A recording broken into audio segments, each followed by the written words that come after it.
이제 우리 교회가 새롭게 예배당을 하나님 주시고 새롭게 시작해야 될 시간표가 이제 다가오는 것 같습니다. 그리고 또 WRC를 통해서 하나님 말씀을 주실 텐데 그 이전에 주시는 말씀이에요. 지난 주간에 옛 사람을 벗어버리고 새 사람을 입어라.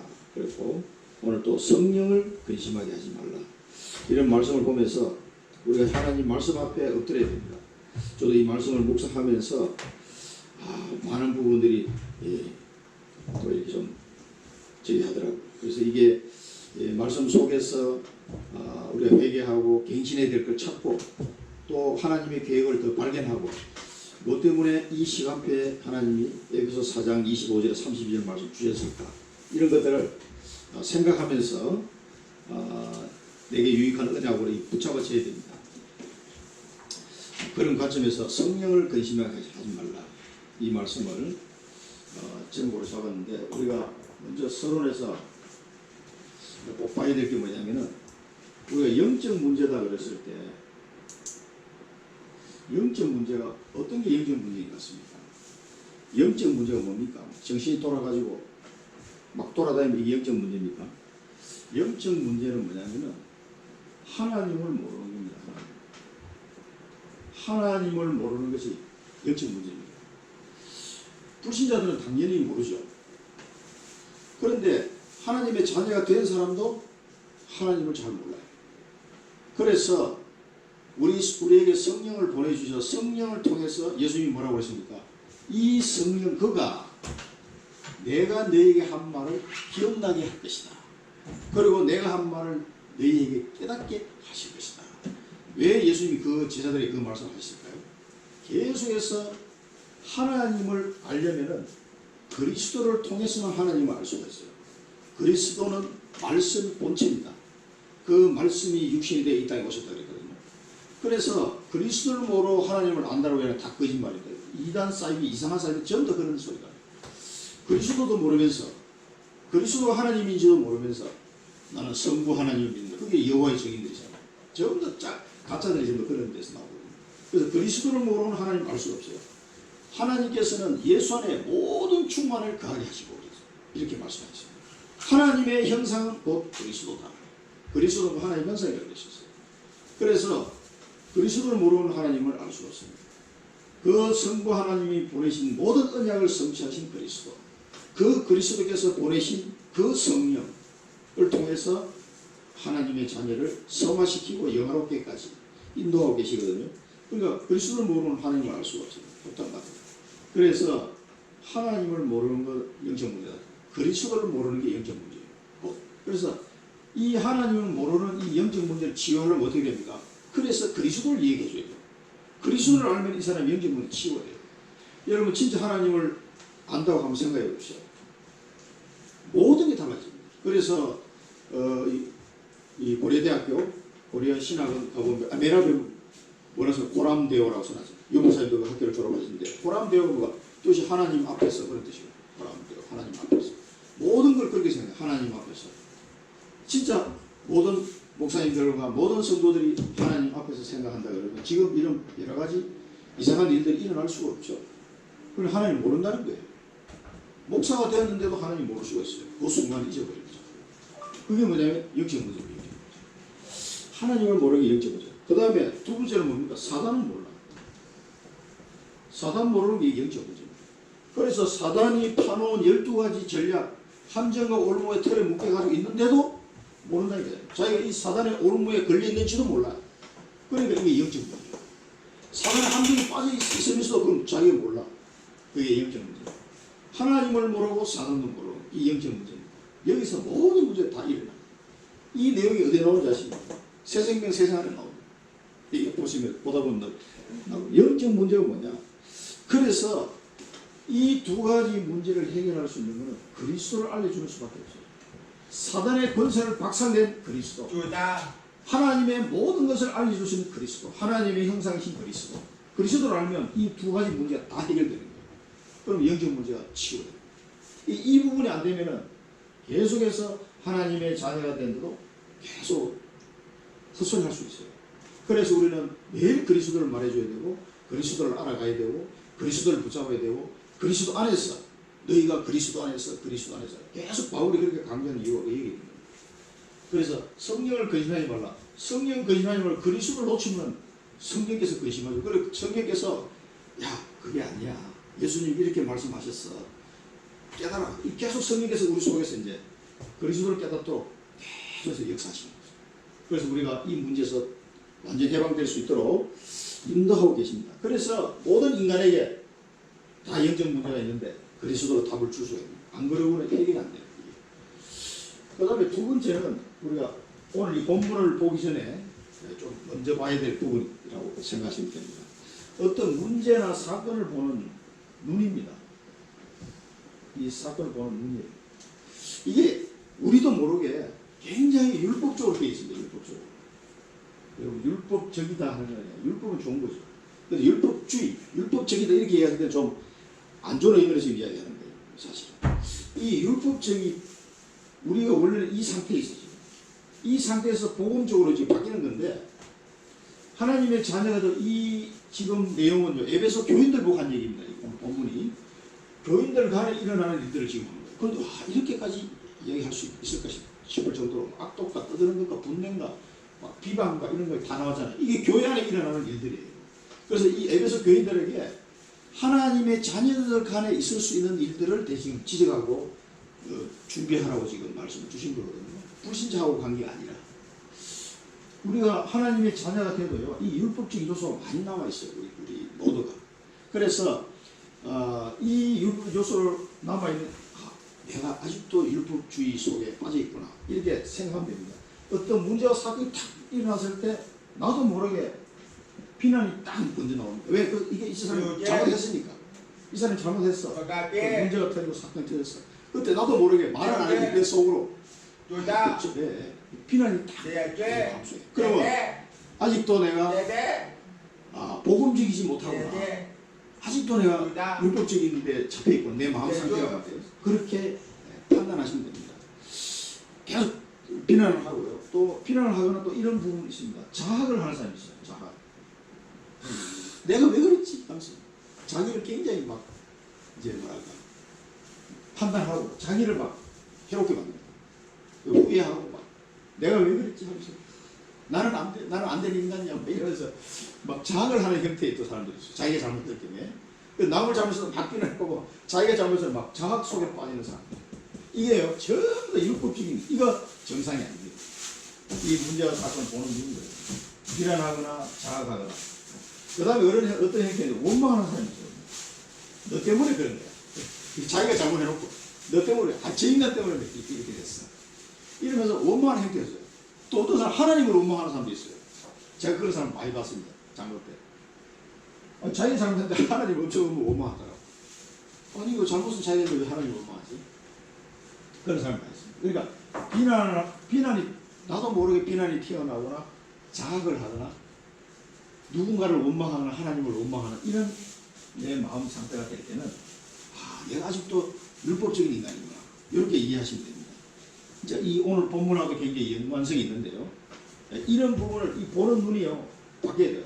이제 하나님은 우리를 그리스도의 장성한 분량이 충만한 때가 이르도록 우리를 인도하실 텐데 우리를 복음적인 사람으로 바꾸는 시입니다. 복음적인 사람으로 바꿔지면 어떠냐? 성령의 9가지 열매 있죠. 성령의 9가지 열매. 이런 모습들이 나타나요. 분명히 잘못했는데 저 사람이 자비로운 마음이 딱 생기고 이 사람이. 저 사람이 나한테 해준 것도 없는 사람인데 이 사람 잘못했어. 분명히. 그런데 내 마음에 참 여러 가지 여건과 환경이 얼마나 어려웠으면 저렇게 했을까. 이런 마음이 내 마음에 올라오는 사람은요. 내가 이제 복음적으로 변하고 있구나. 이렇게 이제 생각하시면 됩니다. 그게요. 그렇게 생각해야 되지가 않아요. 순간적으로 팍 올라와요. 얼마나 힘들었으면 그렇게 됐을까. 이런 마음. 어떤 형편이 어려웠으면 남이 모르는 어떤 사연이 있겠지. 뭐 그런 게 없다 하더라도 그런 마음이 내 마음에 생기면 내가 복음적으로 바뀌고 자비로운 마음, 성령의 열매, 오래 참는 마음. 그래서 제가 아는 그 집사님이요. 꿈이 있을 때 내 중고등 부장할 때 우리 중고등 교사에 있는 젊은 CCC 출신 젊은 남자 집사님이 여자 집사님 둘이 부부인데 아주 열심히 교회를 잘 섬긴 그 교사로 헌신하는 분이 있었어요. 이분하고 이제 대화를 많이 나누게 되잖아요. 근데 그 젊은 남자 집사님 나보고 그러더라고요. 장로님들이 하도 싸우니까 이제 어른들 싸우고 우리는 뭐 끼어들지도 못하고 이제 그때 다 30대니까 나보고 3초만 참으면 되는데 우리가 무슨 말을 할 때 3초만 딱 생각하고 말을 하면은 거의 실수가 없어진다는 거예요. 그 말 들으니까 일리가 있다 생각이 들더라고요. 우리 집사님 3초 생각해도 되겠습니까? 그러니까 충분하다는 거예요. 자기가 뭐를 팍 해놓는데 이걸 딱 참고 하나 둘 셋 생각해보고 말을 해보라는 거지. 나보고 그러더라고. 그래서 나도 그리 해봤어요. 해보니까 진짜 이 도움이 많이 되더라고. 3초만 생각하자. 근데 3초만 생각해도 내가 튀어나오는 말이 많이 달라져. 이게 보험적으로 생활하면 많이 도움이 되겠다는 생각이 많이 들었습니다. 이게 오래 참는 거, 오래 참고 막 굉장히 오래 참는 거 3초만 한번 참아보십시오. 그래도 굉장히 도움이 되더라고요. 그래서 이 성경의 9가지 열매가 오래 참고 자비롭고 양선하고 남을 막 칭찬해 줄 수 있고 그런 여유가 딱 생기는 거죠. 막 시기하고 질투하는 게 아니라 양선의 마음 다 놔두고 생기고 그게 성령의 열매입니다. 이런 식으로 성령께서 우리를 계속 인정하시는 거예요. 성령에서 이런 상태이기 때문에 우리를 계속 그렇게 해서 생각하지 마라. 깨닫게 하시는 거죠. 그래서 성령의 9가지 열매가 계속 사랑하고 늘 기쁘고 희락과 이런 상태로 가는 거죠. 문제가 있는데 똑같이 문제가 있어요. 근데 이 사람은 그걸 소화해내가지고 오히려 그걸 기쁨으로 바꿔버리는 거죠. 해석하는 게 달라져요. 보는 눈이 완전히 달라요. 이게 이제 율법적이냐 보는 거예요. 그리고요 여기서 한 단계 더 나아가는 게 뭐냐면 언약적인 거예요. 이 언약적인 생각은 어떤 거냐면 이 문제와 사건 속에서 하나님의 계획을 딱 찾아내는 사람이 있어요. 이 언약적인 하나님의 계획을 다 찾아내는 사람. 뭐를 비방하거나 뭐 이렇게 하지도 않아요. 이 사람은. 깊이 생각하면서 그 문제를 놓고 기도하면서요. 하나님의 계획이 뭘까? 이것만 찾는 사람. 이게 이제 복음적이고 저는 언약적인 사람이 이렇게 생각합니다. 대표적인 사람이 요셉이 요셉이 자기 형들을 보고 22년 만에 만난 형들을 보고 그러잖아요. 형들이 나를 팔았다고 해서 근심하지 마소서. 염려하지 마소서. 자, 형들이 염려하니까 두려워하고 있으니까. 그래, 형들이 나를 판 것이 아니고 하나님이 많은 생명을 구원하기 위해 나를 앞서 보낸 것이다. 이게 이제 이 언약입니다. 요셉. 그러니까 형들이 잘못했지만 하나님의 은혜로 다 용서하겠습니다. 이렇게 되면은 2번 정도 되겠죠. 2번 정도. 근데 이거 진짜 용서했으니까. 그런데 그게 요거보다 더 뛰어넘어가지고 생각죠. 그 속에는 모든 하나님의 계획을 다 보니까 형들이 판 게 아니구나. 하나님이 나를 오게 하셨다. 먼저 앞서 나를 보내시거든. 이런 답이 나오는 거예요. 이게 이제 하나님의 계획을 딱 찾아낸 사람은요. 굉장히 다른 수준이 다른 거예요. 그래서 우리가 이 어떤 문제와 사건을 볼 때 보는 눈이 항상 2번, 3번 쪽으로 가도록 이렇게 해요. 그래서 앞으로 이제 정주 이마누엘 교회가 새롭게 시작할 텐데 앞으로 여러 사람들이 교회에 올 거 아니에요. 이제 예배당을 얻어놓으면은 우리가 다락방에서 만나서 지금까지 했던 것처럼 차근차근 해서 오는 사람도 있지만 그렇지 않고 느닷없이 오는 사람도 있을 거예요. 교회를 그냥 찾아가지고 우리 한빛교회가 지하에 있을 때 어떤 아주머니는 아침 그 운동하러 나왔다가 교회로 뛰어들어온 사람이 있어요. 전혀 교회도 안 나가는 사람인데. 그리고 목사님 어떻게 해서 오셨냐니까 남편이 몰래 오느라고 아침 운동하는 척하고 가다가 돌아왔다는 거예요. 너무 힘들어가지고 삶이. 이제 그렇게 다락방을 거치지 않고 바로 우리 교회로 오는 사람도 있을 수 있습니다. 전혀 다락방이 뭔지 모르고 교회로 그냥 뛰어들어온 사람이 있어요. 근데 이분이 마침 하이닉스에 근무하는 아주머니였어요. 그럼 목사님이 영접했으니까 그러면 집사님 좀 만나서 복음을 좀 전해달라고. 그래서 제가 만났죠.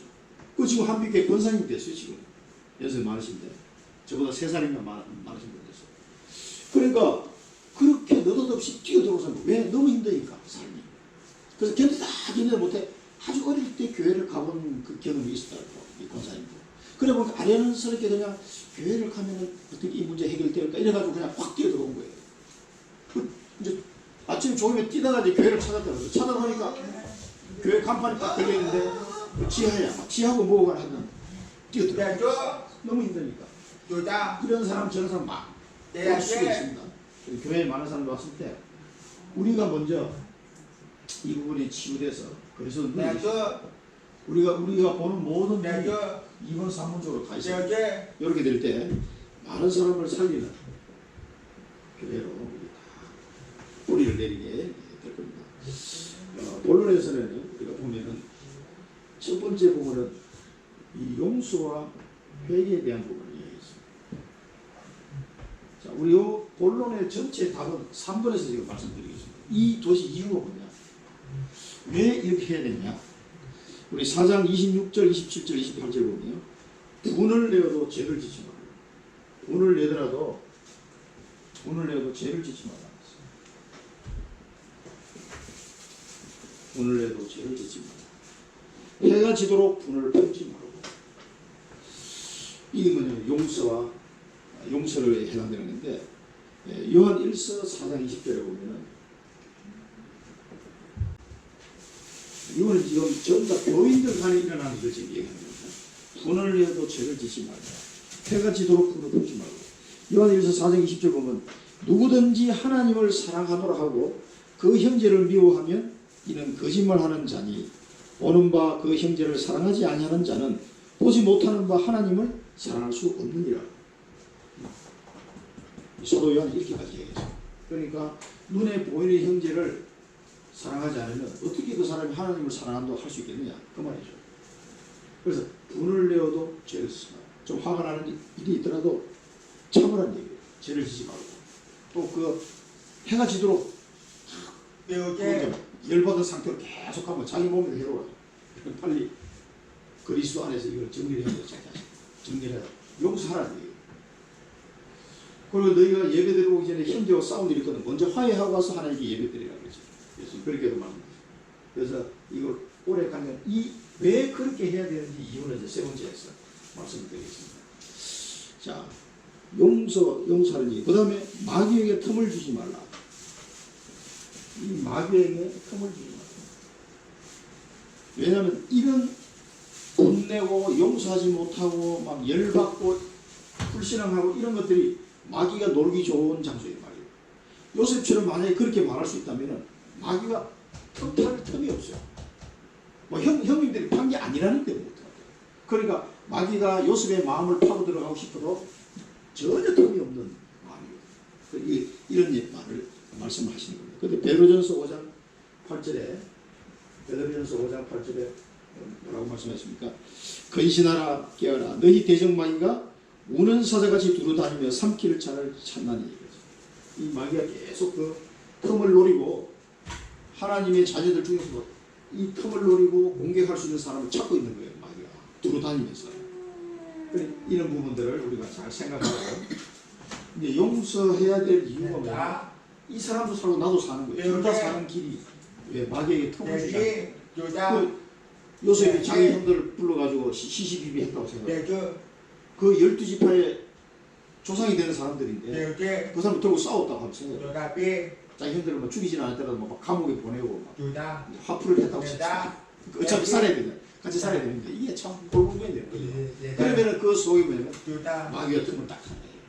그 마귀가 좋아하는 게 막 열받고 돈 내고 막 죄를 짓고 불신앙하고 싸우고 용서하지 못하는 마음 이런 게 마귀가 틈타기 좋은 마음. 그래서 세 번째는 도둑질하는 자. 이 아마 도둑질했던 사람이 교회로 온 것 같아요. 네, 교회로 와서 이제 온 사람인데 이 도둑질했던 사람들은 더 이상 도둑질하지 말고 돌이켜. 이 사람은 뭐야? 돌이켜. 이 돌이켜가 뭡니까? 회개입니다. 하나님께로 돌이키는 거죠. 예수님이 우리에게 비유를 말씀하시는데 탕자 비유를 말씀하셨죠. 그 아버지 재산을 가져다가 몽땅 다 탕진해버리고 돼지 쥐염 열매 그 당시 중동에 돼지한테 주는 그 돼지한테 주는 쥐염 열매도 얻어먹지 못해서 굶어 죽을 수밖에 없는 그 둘째 아들이 그런 상태에 대해서 이 사람이 딱 깨달은 거예요. 아버지 집에 돌아가면 내가 최소한 먹을 게 있잖아. 그러니까 이 사람이 아버지께로 돌아옵니다. 돌아오는데 아버지는 상거가 먼데도 그 아들이 오나 나와서 동구 밖에서 기다리는 거예요. 그 아들. 그 돌아오는 탕자가 우리를 보고 얘기하시는 거예요. 근데 그 아버지가 돌아와서 그 아들이 아버지 제가 이제 아버지 집에 종으로 살게 해달라고. 너무 미안하니까. 그래. 그러니까 야 무슨 말이냐. 네가 왜 종이냐. 너는 내 아들이다. 그 가락지를 끼고 잔치를 벌리잖아요. 그 예수님이 왜 그 탕자 비유를 얘기했습니까? 그게 회개입니다. 회개. 이 회개라는 거는요. 하나님께로 완전히 돌이키는 거예요. 그래서 도둑질 하는 사람은 돌이켜. 다시 도둑질 하지 말고 가난한 자에게 구제할 수 있도록 자기 손으로 수고하여 선한 일을 해라. 돌이켜. 이 돌이켜는 완전히 이 삶에서 벗어나서 이제는 자기 손으로 돈을 벌고 구제할 수 있는 데까지 가라는 거죠. 옛날에 도둑질한 사람 이제는 예수 믿고 교회 왔으니까 도둑질을 안 할 뿐만 아니라 돌이켜 가난한 자를 구제할 정도로 이 손으로 일을 해서 선행을 해라. 이렇게까지 지금 권면합니다. 이렇게 되기 위해서 탕자처럼 돌아와 완전주의계로 돌이키는 이 회개의 축복 이걸 누리라는 거예요. 이렇게 해야 될 이유가 있습니다. 마지막에 말씀드리겠고요. 자, 그래서 이 언약은 여기서 우리가 붙잡을 언약입니다. 분을 내도 죄를 짓지 말고 마귀에게 탐을 주지 말고 도둑질한 자는 돌이켜 구제하는 자가 되라고 권면하고 있는데 그리스도 안에서 이 모든 것이요 내가 화를 안 내야지 한다고 이게 되는 게 아닙니다. 마귀에게 틈을 안 줘야지 이렇게 해서 되는 게 아닙니다. 이제 난 옛날에 도둑질 난 이제 절대 도둑질 안 해. 또 합니다. 여러분 조세형 알죠? 그 사람 감옥에서 예수 믿고 하나님 잘 됐잖아요. 근데 또 일본 가서 또 도둑질에 걸려서 얼마 전에 또 걸렸더라고. 이번에 좀 도둑질 하다 또 그때. 그러니까 이게 치유가 되는 거죠. 그 사람이 속에 진짜 그리스도 딱 뿌리내는 거예요. 그건 치유. 내 힘으로는 그거 치유 안 돼요. 내 힘으로 어떻게 하면 이 세 개 다 내 힘으로는 절대 불가능한 거예요. 안 됩니다 이거. 그래서 그리스도 안에서 이게 참 그리스도 안에서만 가능한 일입니다. 그래서 우리는 늘 그리스도를 바라봐요. 그리스도 안에서 용서와 회개가 되어지는 축복을 누려요. 되어지는 축복을 누리시고 이 말이 뭔 말인지 알아야 돼요. 그리스도 안에서 그토록 바울이 편지 쓸 때마다 그리스도 안에서 이렇게 얘기해요. 이제는 그리스도 안에서 예수님이 우리 보고 그러잖아요. 내가 밖에서 문을 두드러니 너희가 문을 열면 내가 그리로 들어가서 너희와 같이 먹고 마시리라. 그건 뭡니까? 그리스도께서 나와 함께 살겠다는 거예요. 그러면 그리스도께서 내 주인이 돼서 나를 이끌어 가시겠다는 거예요. 그게 성령의 인도잖아요. 그게 그리스도 안에 있습니다. 이 그리스도 안에 있을 때 용서하고 회개가 이게 되어지는 축복을 누리게 돼요. 이 축복을 우리가 언약으로 누려야 되겠다. 자, 붙잡으시기 바랍니다. 내 힘으로 하려고 하면 안 됩니다. 절대 안 됩니다. 그 다음에 버릴 것. 더러운 말은 입 밖에 내지 말고 덕을 세우는 선한 말을 하여. 더러운 말. 아니 나 더러운 말 안 해야지. 이게 내 마음대로 안 된단 말이에요. 더러운 말은 입 밖에 내지 말고 덕을 세우는 선한 말. 더러운 말 하지 말고 덕을 세우는 선한 말. 제가 이제 잠언서를 좀 찾아보니까요. 재밌는 내용들이 참 많이 나오더라고요. 잠언서 15장 4절에 온순한 혀는 곧 생명나무이지만 패역한 혀는 마음을 상하게 하는 자입니다. 참 곱씹어 봐야 될 잠언서 15장에 온순한 혀, 이 혀에 대해서 온순한 혀는 생명나무다. 생명을 살리는 나무입니다. 그러나 패역한 혀는 그 상대편 마음을 상하게 합니다. 색지 혀가 참 중요합니다. 그래서 이런 것도 그리스도 안에서 하는 거죠. 내 힘으로 하려면 이 더러운 말이 나무로 툭 튀어나오면 이건 말은 다시 주고 담을 수도 없고 튀어나와 버리면 안 되거든요. 덕을 세우는 선한 말. 여러분들이 혀를 그리스도께 맡기시기 바랍니다. 그리스도께 맡기면 생명나무. 잘못하면은 패역한 혀가 돼가지고 마음을 상하게 하는 나무가 될 수 있는데, 혀가 될 수 있는데, 온순한 혀는 생명나무다. 그 다음에 두 번째는 듣는 자에게 은혜를 끼치라. 은혜를 끼치라. 듣는 자에게 은혜 끼치면 못합니까? 제대로 된 포럼 하시면 됩니다. 은혜를 끼치면 제대로 된 포럼할 때, 그래서 옛날에 팀사역 하면서 유 목사님 굉장히 애를 많이 먹었습니다. 팀사역을 오해해가지고 자꾸 이상한 팀사역을 해가지고 이 사람 완전히 무너지게 만드는 팀사역을 해요. 진짜 팀사역을 제대로 하면 이 사람이 나도 보고 말해서 새 출발을 해야 되겠다 이런 마음이 들어야 되는데, 이 팀사역 잘못해놓은 사람 다 망쳐놓고 이제 이런 포럼 잘해야 됩니다. 은혜를 끼치게 하라. 시편 35편을 보면요, 이런 말씀이 있습니다. 시편 35편 28절에 보면은 나의 혀가 주의 의를 말하며, 나의 혀가 주의 의를 말하며 종일토록 주를 찬송하리로다. 찬송하리로다. 이 다윗이 시편입니다. 내가 나의 혀가 주의 의를 말하며, 이 뭡니까? 복음을 말한다는 복음을. 복음을 말한다.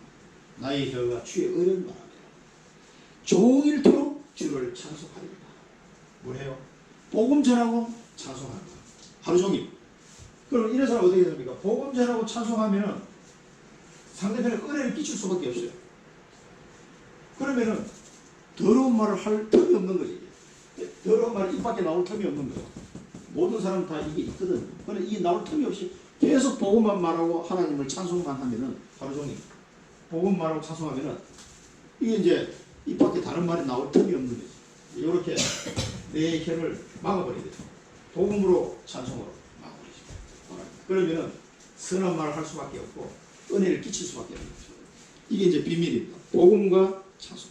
매일 복음만 말하고 찬송만 하시기 바랍니다. 그러면은 이 다 해결됩니다. 그래서 세 번째는 뭐였습니까? 악독과 교회 안에서도 이 악독과 노함과 이게 있습니다. 그러니까 엄청 싸우는 거예요. 한국교회 왜 그리 싸우는지 이게 좀 사단이 하는 짓이 분냄과, 그러니까 뭐 장로님들이 목사님 세상 법정에다가 고소하고 아무리 잘못했어도 세상 법정까지 가면 안 돼요. 근데 거기다가 다 이 총회부터 해가지고 그 총회 안에 치리회가 다 있거든요. 그럼 거기도 삼신제, 당회, 그 다음에 노회, 그 다음에 총회 이렇게 해서 삼신제를 해서 그걸 심판할 수 있도록 우리 교회 안에 있는 그런 치리 제도가 다 있단 말이에요. 근데 그거를 안 하고 그냥 세상 법정에다 또 갖다 내놓으니까 이게 온 세상이 다 시끄러운 거예요. 그리고 오해가 더 커지는 거죠. 그게 뭐냐면 악독입니다. 악독과 노함과 분냄과 떠드는 것과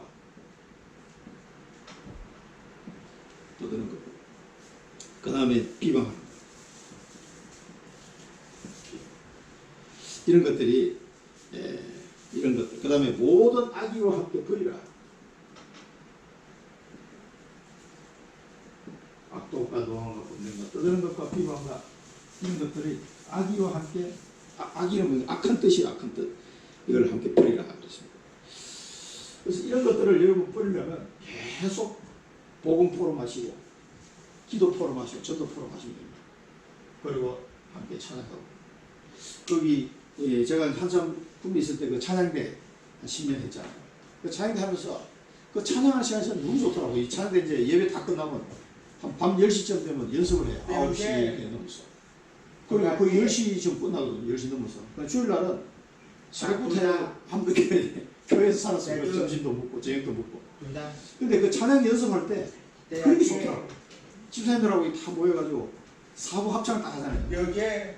소프라노만 연습하고 테너만 연습하고 베이스만 연습하고 엘토만 따로따로 연습할 때는 별로 재미가 없어. 근데 사부를 딱 지지하고 섞어버리면 어떻게 그렇게 아름다운 소리가 나는지, 참 이게 천국의 소리구나. 진짜 아름다워. 그 찬양 소리가 그냥 쫙 그 연습을 하면은 너무 은혜가 돼요. 그러면 시간 가는 줄 모르고 그 찬양대에서 있었던 그 30대 때 굉장히 열심히 그 찬양하고 그렇게 합니다. 그 집사람 집에서 보자, 이 양반이 하루 종일 교회 가고 뭐 하는 거야 지금. 집에 안 오고 혼자 기다렸는데 현주는 아직 갓난 얘기였대고, 이 집에도 안 오고 그냥 가가지고 소식이 없으니까 그 나는 막 혼자 천국에 있는 거지. 너무 즐거워가지고 그 집에 가면 눈빛이 막 살벌하고 그랬습니다. 그 나는 막 너무 좋으니까 그냥 나도 모르게 그 시간이 가는 줄도 모르고, 그리고 10시에 넘었어. 그 월요일날 또 출근해야 되는데 진짜 하나님이 왜 사람들을 그렇게 모아가지고 각 지체로 이렇게 모아놨는지 혼자서 사부를 다 낼 수 없잖아. 소리를 동시에 어떻게 냅니까? 다 모여서 원내설을 이룰 때 딱 소리. 하나님이 그런 찬양을 하나님 듣기를 원하십니다. 야, 너무 아름답고 좋다. 그러니까 이제 복음 포럼하고 찬송하다 보면은 이런 악독, 노함, 분명히 다 녹아버려. 떠드는 거 비방이 다 녹아버려. 내 마음이 천국이 되면요. 상대방이 좀 실수해도 그냥 넘어갑니다. 내가 행복한데 뭐. 내가 너무 좋은데. 너무 감사하고 은혜가 충만한데 왜 시비를 걸겠습니까? 그러면 저절로 용서가 돼요. 이런 속에 계속 우리가 있어야 됩니다. 우리가 미션입니다. 우리의 미션은 복음 전도와 찬송으로 말미암아 이런 것들이 다 버려지도록 하기 바랍니다. 우리 미션입니다. 항상 복음을 전도하고 이 찬송으로 말미암아 버려지도록 버려지는 축복 버려지도록 이게 이제 우리의 미션입니다. 하나님 나는 날마다 시간마다 복음만 말하고 찬송 부르면서 이 더러운 말과 악독과 노함과 분쟁과 떠는과 비방이 악의가 다 버려지는 은혜 속에 있게 하옵소서. 이렇게 기도하시면서 다른 방법이 없어요. 우리가 다 복음만 말하고 복음만 듣고 찬송만 하면 가능합니다. 안 그러면 자꾸 이런 복음과 찬양의 그 은혜 속에 있지 않냐 하면은 자꾸 이렇게 튀어나와서 안 돼요. 자, 그러면 세 번째는 이제 이유입니다. 그럼 이렇게 그러면 우리가 용서하고 회개하고 버릴 것은 버려야 될 이유를 지금 이야기하고 그 이유가 첫 번째 이유가 뭐냐면은 4장 25절에 보면 거짓을 버리고 참된 것을 말하라 하면서 뭐라고 말씀하냐면 이는 우리가 서로 지체가 됩니다. 우리라고 하는데 이게 성도들이죠. 서로 지체가 됩니다. 서로 지체가 되기 때문에 이렇게 하라는 겁니다. 용서와 회개와 버릴 것을 버리라. 서로 지체가 됩니다. 지체가 된다는 말은 뭡니까? 교회를 말하는 교회. 고린도전서 12장 27절에 고린도전서 12장 27절에 뭐라고 말씀하십니까? 너희는 그리스도의 몸이요. 그리스도의 몸. 너희는 그리스도의 몸이요. 지체의 각 부분이다. 너희는 그리스도 몸이고 지체의 각 부분이다. 그리스도는 교회의 머리고 교회는 그리스도의 몸이라고 그랬잖아요. 그래서 우리도 교회 보고 너희는 그리스도의 몸이고 지체의 각 부분이다. 그래서 그리스도 몸을 이루고 있는 지체이기 때문에 이렇게 해야 되잖아요. 교회 안에서 저 형제가 잘못했어. 그럼 우리가 복음 전문으로 언약 전문으로 이렇게 딱 봐주셔야 됩니다. 그리고 용서하고 또 내가 회개할 건 회개하고 버릴 건 버릴 때 이유가 교회를 이루고 있는 지체이기 때문에 그런 부분을 더욱더 그렇게 해야 됩니다. 그 다음에 성령을 근심하게 하지 말라. 성령을 근심하게 하지 말라. 구원의 날까지 인치심을 받았습니다. 왜 성령을 근심하게 하지 말라? 구원의 날까지. 여기서 구원의 날까지라는 말은 우리가 천국 가는 그날까지. 우리의 구원이 완성되는 그 날. 그게 언제냐입니까? 우리가 천국에 입성하는 그날이죠. 그래서 이 땅에서 우리가 구원받고 쭉 성화시켜 나갑니다. 성령께서 우리를 성화시켜 나가서 천국 가는 그날 영화롭게 완전히 끝나는 거죠. 그 구원의 날까지, 구원이 완성되는 그날까지 인치심을 받았다. 성령으로 도장을 찍었다. 성령의 인치심을 받은 그 사람이기 때문에 그렇게 하라는 겁니다. 그러니까 성령을 근심하지 않도록 하라. 고린도 후서 1장 20을 성령을 왜 주셨느냐? 우리의 보증으로 주셨다. 고린도 1장 20절 우리의 보증. 무슨 보증입니까? 구원의 날까지 완벽하게 우리를 인도해 가시는 보증. 그러니까 지금 우리가 이제 예수 믿고 구원받아서 성령을 주시잖아요. 그러면 이제 구원받은 거예요. 그러나 아직 우리 천국에 들어가지 못한 상태잖아요. 이 상태에서도 천국에 들어가는 그날까지 완벽하게 인도하실 거라는 그 보증을 말합니다. 성령을 주신 게 이 보증이 보증. 그러니까 성령을 금신케 하면 되겠습니까? 그래서 마가복음 3장에 보면은 더 강한 것으로 말씀, 이때는 조금 성령을 근심하는 거하고 조금 다르지만은 마가복음 3장 29절에 보면 누구든지 성령을 모독하는 자, 성령을 모독, 이제 성령을 대적하는 거죠. 근심하게 하는 거하고 좀 다릅니다만, 성령을 모독하는 자는 영원히 사하심을 얻지 못하고 영원한 죄가 되느니라. 이거는 사하심을 받지 못한다. 이 성령을 모독하는 것은 죄 사함을 받지 못하는 죄다. 성령을 모독하는 자. 굉장히 무슨, 이건 끝났거든, 이 사람은. 돌이킬 수 없는, 이건 이제 성령을 완전히 대적하는 거죠. 그래서 이런 사람은 사하심을 받지 못한다. 물론 이제 성령께 거짓말하게 하는 거하고 좀 다른, 가장 이거는 뭐 악독한 상황까지 간 건데, 그렇지만은 그만큼 우리가 성령을 거짓게 하지 말아야 될 이유를 이해해야 돼요. 성령께서는 우리를 이 은혜 속으로 인도해 가셔가지고 온전한 교회를 이루어서 하나님의 계획을 이루어 가시기 때문에 그래서 그렇습니다. 성령을 거짓말하지 말라. 그 다음에 친절하고 불쌍히 여기고, 여러분 친절을 새로 오시는 분들 친절하셔야 됩니다. 이게 뭐 초등학교 1학년 책에 나오는 바른생활 책에 나오는 것 같지만, 친절하게 하며 불쌍히 여기며 32절을 보면 서로 용서하기를 하나님이 그리스도 안에서 너희를 용서하신 같이 하라. 그래서 왜 친절하고 불쌍히 여기며 서로 용서해야 됩니까? 그 결론이죠. 그리스도 안에서 하나님이 너희를 용서하신 같이. 왜? 하나님이 우리를 용서하시기 때문에. 하나님이 나의 모든 죄를 다 용서하기 때문에 이렇게 해야 된다는 거죠. 마태복음 18장에 보면 베드로가 질문한 내용입니다. 마태복음 18장 21절에서 35절까지 읽어보시면 베드로가 질문합니다. 예수님, 이 사람은 이제 구약을 토대로 해서 질문 던진 거죠. 나에게 죄를 지은 저 사람은 내가 7번까지 용서하면 되겠습니까? 질문했어요. 그래서 예수님이 뭐라고 했습니까? 야, 7번에 70번까지도 용서해라. 그랬어요. 왜? 자기는 구약성경에 나온 대로 7번까지 용서하면 내가 용서를 잘하는 거구나, 이렇게 생각하고 질문을 던졌는데, 예수님은 7번에 70번까지, 그러면 490번까지. 그 말은 뭐냐면 영원히 용서해라. 그러면서 그 말 끝나고 난 뒤에 예수님이 바로 비유를 듭니다. 그 뭐 1만 달란트 빚진 자의 비유를 딱 버려요. 10,000달란트 빚진 자가 그 주인한테 와서 한 번만 봐달라고. 10,000달란트면요, 지금 돈으로 몇백억 되는 돈입니다. 그러니까 이 사람은 평생 못 갚아. 그러니까 주인이 알고 그 종을 불쌍히 여겨 종을 용서해 줍니다. 내가 10,000달란트를 다 그러면 안 받는 거겠다. 그래서 풀려났어요. 근데 예수님이 그 비유에 보면 풀려나자마자 이 사람이 누굴 찾아간 줄 아세요? 자기 친구를 찾아간 거예요. 그 친구가 100데나리온 빚진 자예요. 자기한테 100데나리온은 요즘으로 한 3개월 월급 됩니다. 3개월. 그게 한 돈 1,000,000원, 그림자고 한 대충 돈 1,000,000원 빚을 진 것 같은데, 그 친구를 멱살을 딱 보자고, 야, 돈 내놔라. 그 친구가 내 형편이 어려우니 조금만 받아오. 내가 나중에 갚을 테니까. 나중에 무슨, 나 지금 당장 갚아버려가지고 이 100데나리온 빚진 친구를 감옥에 가둬버렸어요. 그리고 그 주위에 있는 사람들이 그걸 보고, 저 친구는 너무 하는 거 아니냐, 이래가지고 그 주인에게 일러준 거예요. 이 친구 이랬다면서.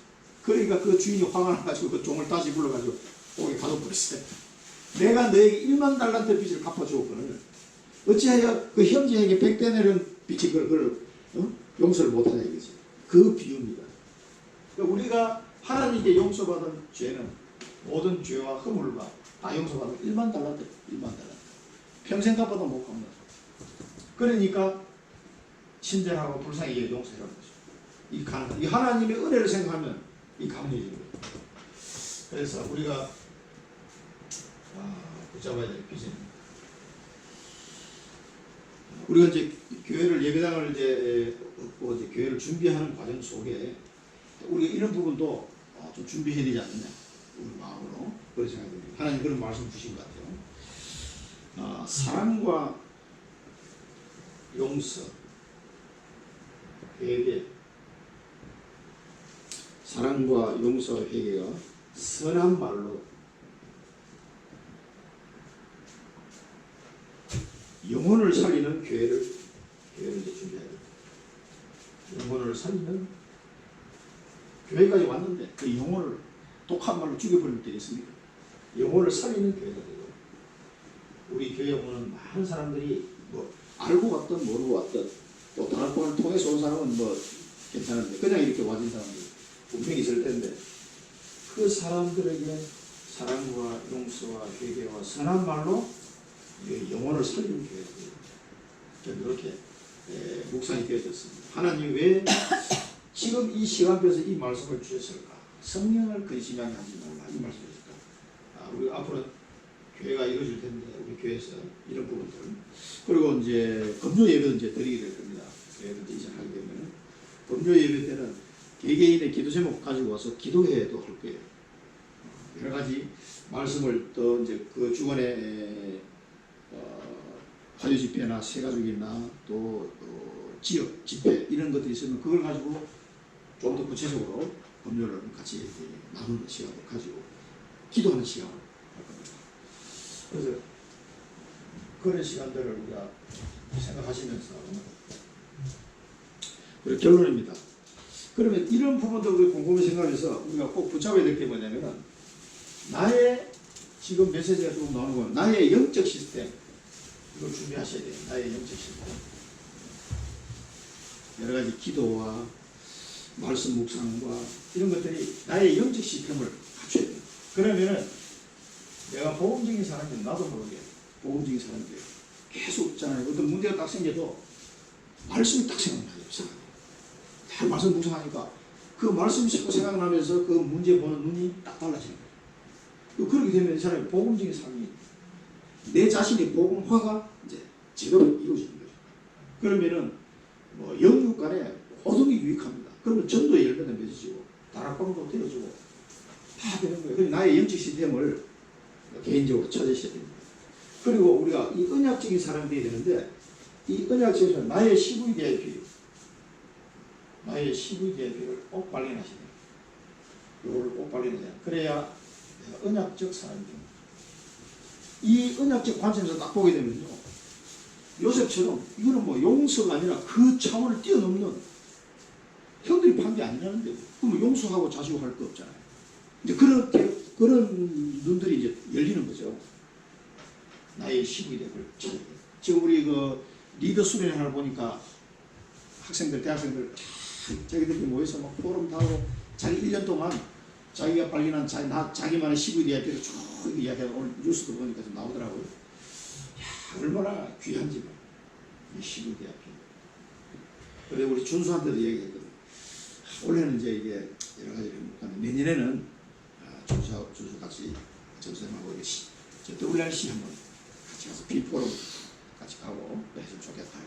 그걸 가게 되더라도 뭔지도 모르고 이제 전 세계에서 우리 학생들이 모이는데, 이번 한 24,000명 이상 이렇게 모이는 건 세계대회다.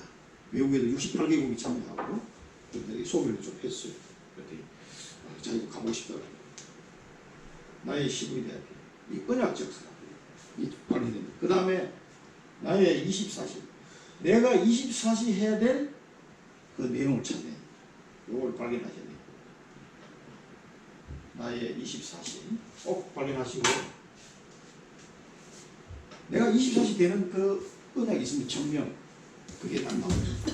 오늘 붙잡으시고, 그러면 성령을 근심하게 하지 않는 삶을 살게 됩니다. 기도하겠습니다. 살아계신 하나님 아버지, 은혜를 감사드립니다.